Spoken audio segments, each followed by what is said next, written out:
새로운 도전엔 늘 두려움이 따르기 마련이죠. 창업도 마찬가지인데요. 그러다 보니까 많은 초보 창업자분들이 프랜차이즈 문을 두드리지만 들어가는 비용이 만만치 않아서 수익 내기도 쉽지 않은 상황이라고 합니다.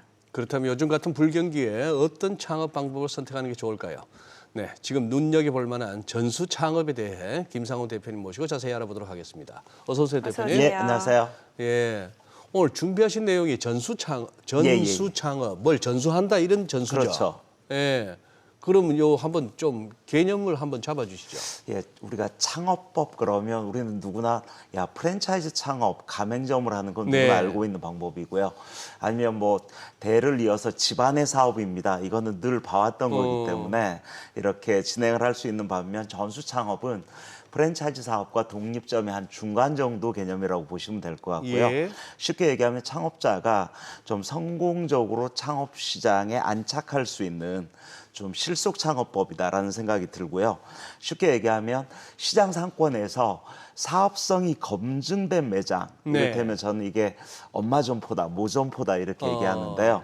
이 검증된 매장에서 창업자가 직접 그 매장에 가서 그 매장의 사장님에게 직접 자신이 있을 때까지 그 사장님의 핵심 노하우를 100% 전수받아서 직접 가맹점처럼 오픈하는 일종의 좀 창업자 입장에서는 거품을 뺀 프랜차이즈 독립점의 중간 형태, 강점만을 활용하는 실속 창업법이다. 이렇게 이해하시면 될 것 같습니다. 그 집을 그냥 그대로 해서 그 장소에서 내가 또 장사하겠습니다가 아니고. 그렇죠. 아, 거기에서 기법을 배워서 전수해주는. 내가 원하는 동네에 가서 네. 새롭게 오픈하는 법이다. 이렇게 보시면 될 것 예. 같습니다. 이게 뭐 백종원 대표가 하는 것도 일종의 전수 창업과 비슷한 거네요. 약간. 맞습니다. 그러니까 전수 창업에 여러 가지 방법이 있는데요.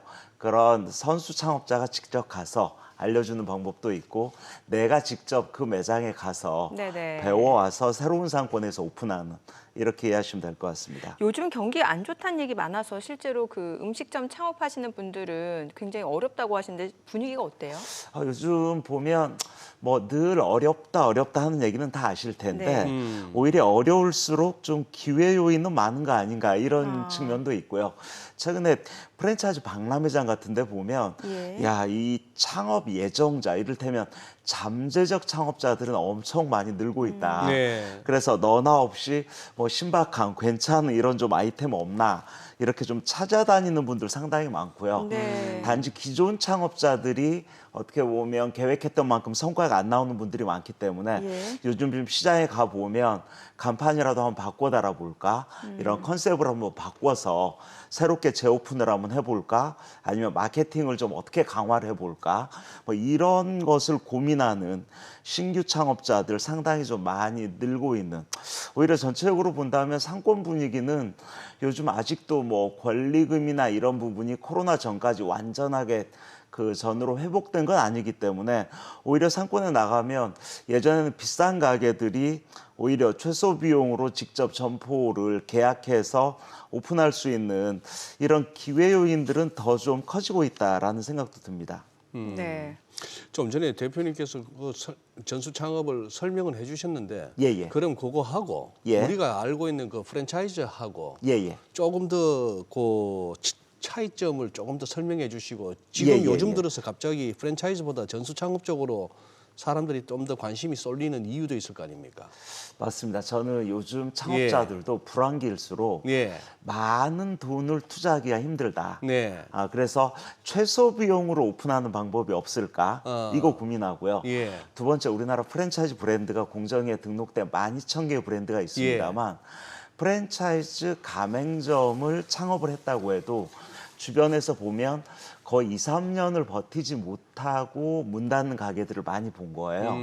그러다 보니까 좀 어떻게 보면 갑자기 시장에서는 프랜차이즈는 단기간 내에 특정 아이템, 특정 브랜드가 많이 생김으로 인해서 예. 또 단명하는 경우가 많은 반면 전수 창업 같은 경우는 이미 시장에서 10년, 20년 충분히 먹고 산 노하우가 검증된 이런 집을 단지 프랜차이즈처럼 새로운 곳에 와서 디자인을 예쁘게 하되 비즈니스 모델의 핵심 가치, 음식점 같은 경우는 이 조리법이나 운영 노하우를 직접 배워서 소비자들한테는 프랜차이즈 가맹점처럼 보일 수 있습니다만 실질적으로는 독립점으로 운영하는 거기 때문에 창업자 입장에서는 첫째 투자 비용을 줄이고 그다음에 마진율은 더 높일 수 있다는 측면이 있고요.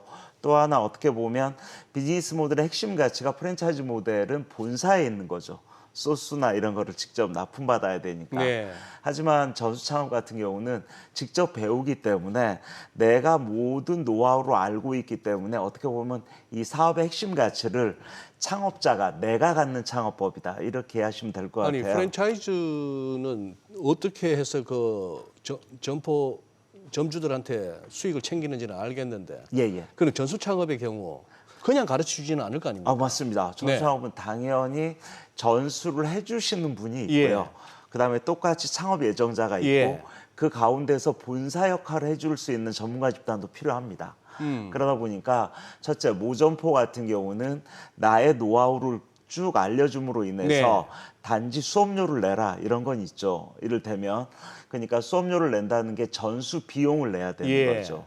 근데 프랜차이즈는 가맹금, 보증금, 인테리어 마진 이런 거품이 많은 대신 전수 비용만 내면 직접 이게 프랜차이즈는 교육도 일주일이면 끝나는 경우가 많은데 이거는 한 달 정도, 2달 정도 충분히 노하우를 받아 교육 받고 내 몸에 익혀서 창업하는 거기 때문에 오히려 창업자 입장에서는 오히려 요즘 같은 불황일수록 좀 가장 이 노하우를 내가 가지고 있느냐 본사가 가지고 있느냐 예. 본사가 가지고 있다는 것은 본사는 또 유통사업을 하는 곳이기 때문에 계속 원가가 높아지고 마진율이 떨어지는 반면 전수창업 같은 경우는 원재료 같은 경우는 내가 직접 사입하는 거기 때문에 네. 오히려 원가도 줄이고 마진율은 높일 수 있는 이런 이점도 있습니다. 그래서 단지 이제 초보 창업자 같은 경우는 야 이런 모점포 같은 경우를 어디에서 찾을 것이냐 뭐 이런 게 좀 고민이긴 하죠.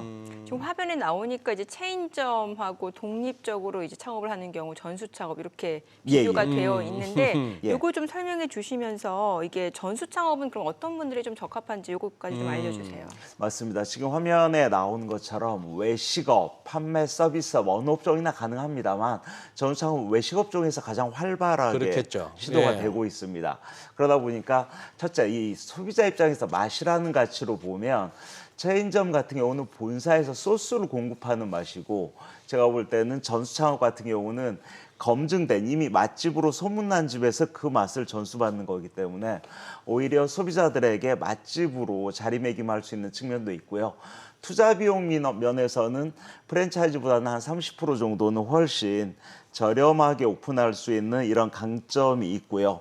무엇보다도 저는 이 전수창업 같은 경우는 대부분 이 프랜차이즈 브랜드가 어떻게 보면 이 나의 의지와 무관하게 브랜드의 수명 곡선이 곤두박질 침으로 인해서 전체적으로 그 브랜드가 하향세를 가져갈 수 있는 반면 전수 창업은 어떻게 보면 나만의 브랜드를 만드는 거기 때문에 이 브랜드가 시장에서 수백 개가 이렇게 생길 리는 없습니다. 네. 어떻게 보면 직접 독립점처럼 운영하는 거기 때문에 나만의 칼라를 가지고 소비자들한테도 야, 그 동네 가면 그 가게가 있다. 이런 구매 가치를 높일 수 있는 이런 측면도 있고요.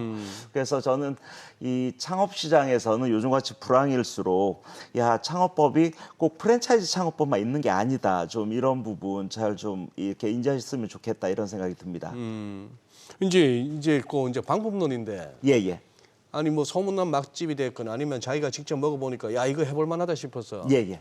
다짜고짜 주인한테 저한테 이 노하우를 전수해 주십시오 한다고 될 일이 아니지 않습니까? 다짜고짜 하면 안 되죠. 네. 사실은 장사 잘 되는 맛집들은 노하우를 알려달라고 하면 귀찮아합니다. 귀찮아할 뿐만 예, 예. 아니라 장사하기도 바쁜데. 그걸 왜 알려줘요? 예, 맞습니다. 그리고 전수 비용을 받는다고 하더라도 네. 잘 되면 내 탓, 못 되면 또 이렇게 잘못 알려준 거 아니에요? 이런 책임성 문제도 네, 있기 때문에 네.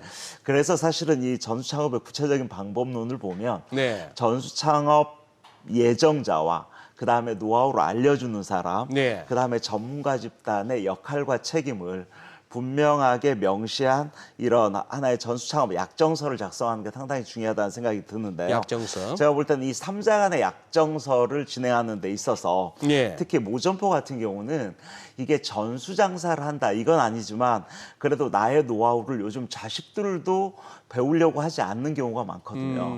그래서 내가 수년 동안 해온 나의 이 아이템을 나의 코드가 맞는 사람들에게 직접 전수를 해줌으로 인해서 나의 제자 점포를 만든다. 하나의 예. 가족 점포를 만든다. 예. 이런 사명감이 있는 분들이 전수를 해줄 수 있다고 저는 봅니다. 어허. 예. 두 번째 창업 예정자도 무턱대고 가르쳐 주세요. 돈 있습니다. 이거보다는 배우는 사람의 자세가 매우 중요합니다. 그렇겠죠. 어떻게 보면 이게 전수 창업의 다른 말은 일본에서는 도제식 창업 이렇게 많이 네, 알려져 네. 있는데요. 도제식 창업이라는 게 일본에서는 일찍이 이 서양 문물 받아들이면서 뭐 이태리의 명품 기술자 이런 분들도 유명한 기술자한테 가서 무릎 꿇고 배우는 제자의 자세 네. 이게 중요하지 않습니까? 예. 그래서 이 창업 예정자가 배우는 자세를 갖추면서 마지막으로는 이 전문가 집단들은 일종의 프랜차이즈 본사 역할을 좀 해줘야 됩니다. 이를테면 직접 노하우까지는 배웠는데 이거를 창업자 중심으로 새롭게 브랜딩도 하고 그다음에 틈새 상권 입지 점포를 개발해서 직접 해당 상권에서 새로운 브랜드로 오픈할 수 있도록 하나의 시스템을 갖춰주고 오픈한 이후에도 요즘 온라인, 오프라인 이런 홍보 마케팅까지 직접 이렇게 세팅이 돼야만 이게 전수 창업으로 안정적으로 시장에 안착할 수 있다라는 생각이 듭니다. 네. 이 비용이 얼마나 드는지도 좀 궁금하고 최근에 보면은 뭐 돈 안 들이고 그러니까 영혼의 비법을 알려준다라는 그런 전수 대행 업체도 있는데 이거는 뭔가 좀 사실은 사기성이 영혼의 있어 보여요. 비법을 알려주는 데는 없습니다. 예, 사기성이 세상에 있는 것 공짜는 같아요. 없기 예. 때문에 공짜는 없죠, 세상에. 예, 사실은 전수 비용 같은 경우는 다 케이스 바이 케이스인데요. 이를테면 뭐 설렁탕 전수, 부대찌개 전수, 포탈에 검색하면 많이 나옵니다. 메뉴 하나 전수하면 싸게 하면 200~300만 원, 아니면 500~600만 원 달라고 하는 아, 경우가 메뉴 있고요. 하나다. 아니면 전체적인 뭐 음식점을 전수한다 그러면 메인 메뉴뿐만 아니라 김치 하나, 곁들이찬 하나도 다 전수를 받는 거기 때문에 어떻게 보면 많이 전수 비용을 요구하는 곳 같은 경우는 1,000만 원에서 2~3천만 원까지 요구하는 곳도 그래요? 있습니다. 그래서 네. 그런 전수 비용 같은 경우도 이게 프랜차이즈처럼 쫙 정해진 게 아니기 때문에 예. 어떤 전수를 해주신 분과 창업 예정자 간에 인간적인 신뢰관계부터 쌓고 그런 다음에 구체적인 비용 문제나 이런 거를 협의해서 약정서를 작성하고 진행하는 게 중요하다라는 생각이 듭니다. 어쨌거나 영원, 빵원에 공짜로 뭘 전수해드립니다. 이런 광고는 그건 일단은 조심해야 위험하다. 된다. 오히려 세상에 예, 공짜 없다. 예, 맞습니다. 알겠습니다. 네, 오늘 내용 잘 들었습니다. 고맙습니다. 예, 감사합니다. 감사합니다.